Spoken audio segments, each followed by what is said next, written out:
So, I've started producing some audio essays. They're based on the articles on my website, eggshelltherapy.com. Well, this is kind of a new experiment and I hope it works. And I hope you get something from today's audio essay. What is toxic family dynamics? Toxic family dynamics come in various forms and can damage a child's development in visible and invisible ways. Today, we will explain these dynamics one by one and explain how they can cause complex trauma or complex PTSD. In the past, psychologists have typically focused more on the impact of shock trauma from extreme events such as accidents, wars, and natural disasters. However, there is a second type of trauma that is very real and pervasive, yet not captured by the traditional diagnosis of post-traumatic stress disorder, PTSD. The term complex PTSD describes chronic childhood trauma, such as emotional neglect or parentification, that is invisible in nature. Unfortunately, unlike shock trauma or physical abuse, the psychological injuries caused by emotional abandonment or alienation are often invisible and unacknowledged. This may leave these children to feel confused, assume that their traumatic experiences are not valid, and turn to blaming and shaming themselves. Even as adults, they may suppress or deny these painful memories by dismissively comparing their trauma to that of others who were more noticeably abused.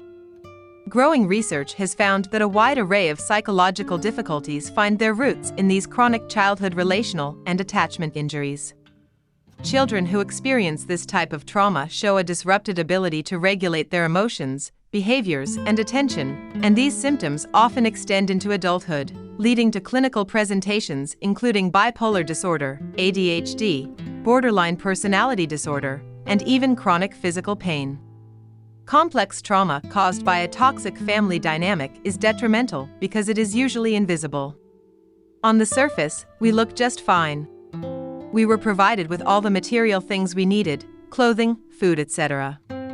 But the way that we feel inside does not coincide with what our appearance portrays. There is sometimes pressure to keep up the illusion of a normal happy child from a normal happy family. Our parents and society tell us we are well, but the fact that we did not feel this way growing up makes us confused. Toxic family dynamic number 1, scapegoating. When emotionally sensitive children are born into neurotypical families, it is difficult for the family to understand thema. Being scapegoated may not mean that our family did not love us. Usually, people resort to making a scapegoat of an individual to avoid dealing with their own emotional turmoil. As soon as someone is scapegoated, the family will try to make it stay that way so that they do not have to deal with their own problems or vulnerabilities. When we try to change or leave, we may be emotionally blackmailed or manipulated. The following may indicate you have been scapegoated. You were criticized for innate attributes or characteristics such as sensitivity and intensity. Name tags such as weird, trouble, etc. You receive unequal treatment compared to your siblings. Your mistakes or errors were blown out of proportion and were punished more than necessary. You were not paid enough attention when bullied. No one cared enough to know or understand or listen to you. Your family dismissed or downsized your achievements. Once adopted, we find this scapegoat role difficult to shake even as an adult. We may carry this assumed identity all of our lives. While we may intellectually understand later in life that we were not the cause of the family problems, shifting from self-loathing to self-love requires profound emotional healing. We must know we were never the cause of chaos in the family, neither were we responsible for solving any problems. To heal, the child in us must go from being in denial to anger to finally finding freedom and release. Toxic family dynamic number 2, parentification. Parentification is when a child takes on the role of a parent in their family. This might mean they are responsible for taking care of their siblings, or helping to make decisions for the family. Parentification can be helpful if the child feels like they can help their family, but it can also be harmful if the child feels like they are not being treated fairly or they are struggling to take care of themselves and their family. Generally, there are 2 types of parentification. Emotional parentification happens when the child becomes the parent's emotional support. This could happen when a parent shares the innermost details of their anxieties and worries with the child, intimate details the child is really too young to process. Instrumental parentification is when the child engages in physical labor and support in the household, such as doing the housework, cooking, cleaning, taking care of younger siblings, and other adult responsibilities. Of the two types, emotional parentification has the direst consequences in terms of childhood development. In psychological terms, it is considered a form of abuse, exploitation, and neglect that is difficult to respond to. Some experts even call this emotional incest. Parentification can happen in several ways. The parent was behaving childlike, confiding in the child on sensitive matters, or relating with the child as a peer or close friend. If we had been put in these situations, we would feel obliged to step up to the role in order to deserve the parent's love. The effects on our sense of self-worth and our idea about love are far-reaching, though not immediately apparent. Parentification is a boundary violation. You were forced to grow up faster than you should. You had nobody to look up to or rely on for guidance. You had to learn and accept that your needs would not be met and that having your own dreams and desires was not acceptable. As a result, you learned to shove your feelings down. You learn to deny your innermost thoughts and ignore your own needs so you can avoid disappointing your parents. When parentified, you had to parent your siblings as well. You might end up feeling as if you fell short or like you failed because, by default, it is impossible for a child to perfectly fill the role of a parent. You may also feel guilty when you have to leave home. Psychologically, you feel like a parent walking out on their children. There is no way we could have helped our parents with their emotional pains or many dissatisfactions with their lives. You believe it was your fault and that you were not enough. This affects you even as you grow into adults. You have an overly obligated sense of responsibility in relationships and may overcompensate for this. You do not learn to say no or to recognize when to stop giving. You are always too eager to help or rescue other people from pain and might be attracted to partners that take more than they give. Eventually, you can become emotionally drained and fatigued. What makes the situation worse is your difficulties in getting angry at your parents. When we were parentified, we intellectually understood that they did not mean to be abusive and were just limited or vulnerable. As sensitive children, you felt very compassionate and protective of your parents. This protective instinct hinders you from admitting the truth of what you have been deprived of. Ongoing research has proven that this sort of abuse is a risk factor in a child's normal development. This is why it is considered a toxic family dynamic. It leaves deep emotional wounds that endure into adulthood. Behavioral manifestations that begin in childhood tend to become worse in adulthood, making it challenging to maintain healthy relationships. As the primary caregiver for your parents and siblings, there is often no emotional support, no safety net. For the most part, you were expected to keep it together and never show signs of distress. As adults, you may have trouble saying no to people. You are often unable to express anger and have a hard time trusting others. Toxic family dynamic 3: having emotionally unavailable parents. Some parents can be emotionally unresponsive to their children due to mental illness, limited psychological capacity, work or health demands, and neuroatypical traits like Asperger's syndrome, ADHD, or autism. This unresponsiveness, in turn, makes the children feel shut out and abandoned. Parents need to acknowledge children's expression for them to develop a sense of self-worth. This is done through a process called mirroring. Children need to feel wanted and welcomed by their parents. To achieve this, parents applaud a child, encourage them and converse with them in an affirmative way. Sure, a parent cannot be there for the child at all times. A parent has work or other commitments to attend to. But as a baseline, we receive enough mirroring experiences to build a foundation. If we have received sufficient mirroring as a child, we will have enough memories to draw from and no longer require constant reassurance. We will grow up with a good sense of self-worth and an ability to self-regulate. If, however, we have not had enough mirroring experience, the development of our internal mirroring can be hindered, and part of our psyche remains childlike and dysregulated. In the Still Face experiment by Edward Tronick, which demonstrates the process and importance of mirroring, a mother is asked to keep a blank face and ignore the child's attempt to engage her. The child rapidly sobered and grew wary on getting no response from the mother. After several failed attempts, he resigned and turned away, looking hopeless. These events occurred quite quickly, such that they could have gone unnoticed. The experiment shows that we learn to regulate emotions by mirroring. Babies only learn to manage and regulate how they feel when they have other people as mirrors. This skill is particularly crucial for empathetic children. You are likely to have an active mirror neuron system that makes you more prone to emotional contagion and being affected by other people's feelings. It is easy for you to get overwhelmed by other people when you cannot self-regulate. Adults in some families may disapprove of children with scorn when we try to connect with them. This emotional neglect takes a substantial toll. We do not easily forget these hurtful events and undo the impact of the toxic family dynamic. Toxic family dynamic 4, Enmeshment. According to separation individual theory, babies have a natural symbiotic relationship with their mothers at birth. However, they still need to have a sense of self and know their mothers as a different entity from them in order to develop healthily. Some parents have a hard time letting go and separating themselves from their children, usually due to their own insecurities or unfulfilled lives. This eventually denies the child opportunities to take risks, explore, make productive mistakes, and become resilient.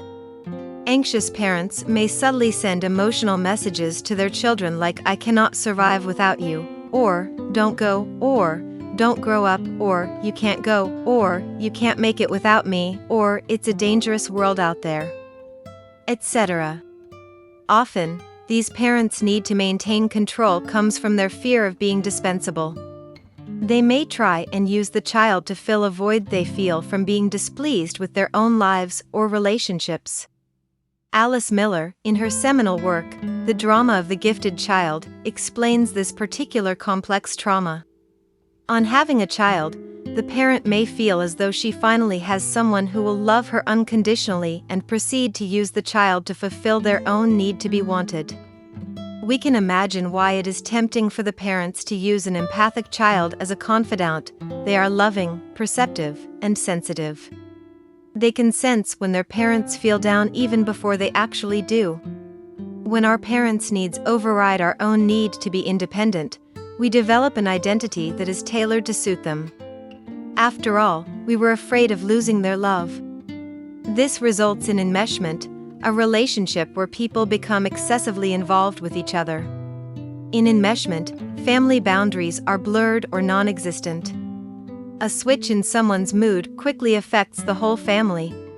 Since you did not grow up with firm emotional boundaries, you struggle to set them as adults. You have a blurred sense of identity and find it difficult to differentiate between your feeling and the feelings of those close to you. You feel an obligation to help others, sometimes compulsively. It may be difficult for you to have balanced relationships. Enmeshment is an insidious, toxic family dynamic because it often occurs under the guise of love, loyalty, family, or unity, which makes it even more deceptive. Rather than love or family, it comes from a place of fear. A truly loving family encourages the young ones to be independent, to be a self rather than an us. A child should not feel like there is a condition upon which he is loved. Parents should not feel like their children are their only source of happiness, fulfillment, or well-being. Enmeshment is not a malicious scheme by parents. This toxic family dynamic often is a family pattern, passed down from generations. Parents are usually not even aware that they are enmeshing their young ones, they only are repeating a cycle. Toxic family dynamic number 5, competition and oppression. Parenthood comes with an array of emotions: anger, joy, grief, pride, and so on. While it is not commonplace to talk about it in society, jealousy is one of these emotions that parents can feel towards their children. When this envy is unmanaged, it becomes a toxic family dynamic and erodes the health of the whole family system. Parents with unfulfilling lives may be particularly threatened by seeing what their children have, that is, opportunities that were not available to them in their youth. As they watch their children grow, their childhood wounds are reopened, and they go back psychologically to when they themselves were children. Sometimes, parents even begin to perceive their children as competitors. This becomes a paradox. On one hand, parents genuinely want their children to succeed. On the other hand, they feel intimidated seeing their children more beautiful and more successful than they were or are. They may feel betrayed as the child becomes more independent, considering how much time and energy they had sacrificed for the child. Parents who are not self-conscious may exhibit their resentment and envy in dysfunctional ways. They may give their children backhanded or sarcastic compliments, subtle criticism, or even more direct attacks and scorn. Generally, parents are their children's first role models. However, when role models insult us for our accomplishments or put us down, we begin to develop low self-esteem and hate ourselves. As adults, we may feel very guilty or ashamed of our successes in life. We may even sabotage ourselves, stay average, and purposely underachieve. Carl Jung explains that nothing has a stronger psychological influence on children than the unlived lives of parents. Although it does not justify how they behave, most competitive parents at a point in their childhood were victims of a toxic family dynamic or deprivation. They find it difficult to give positive feedback to their children because they never had it themselves.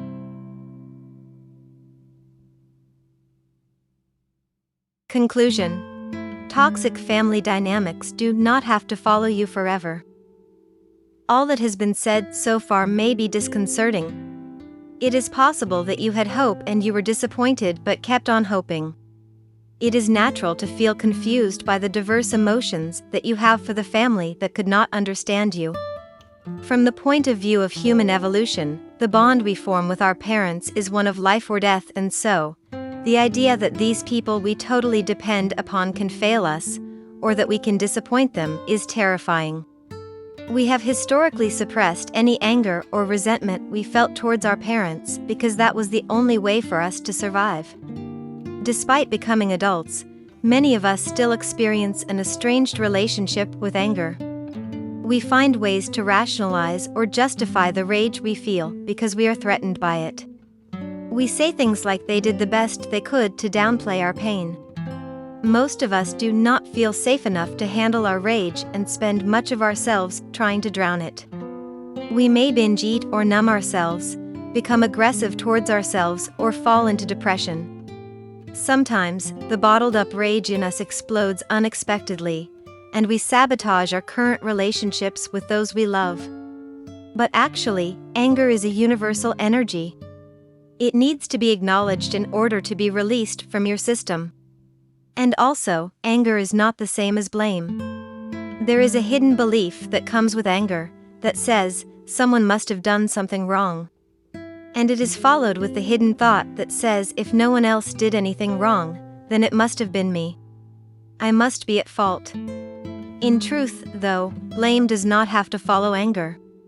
We may consider separating our parents' toxic behavior and the toxic family dynamics they created from the people they are from a spiritual perspective. Perhaps we can try and understand that their dysfunctions come from the pain that they inherited. We can see them as ill-equipped humans rather than our parents. They are fellow people affected by a universal, inescapable pain. We can also try and remember that although the pain we feel seems very personal, we are independent of it. Sometimes, we are only sharing part of a collective, universal human suffering, some of which was simply passed down to us. You are not toxic, and you are not the toxic family dynamic. Your history does not make you. Remember, your trauma does not define you.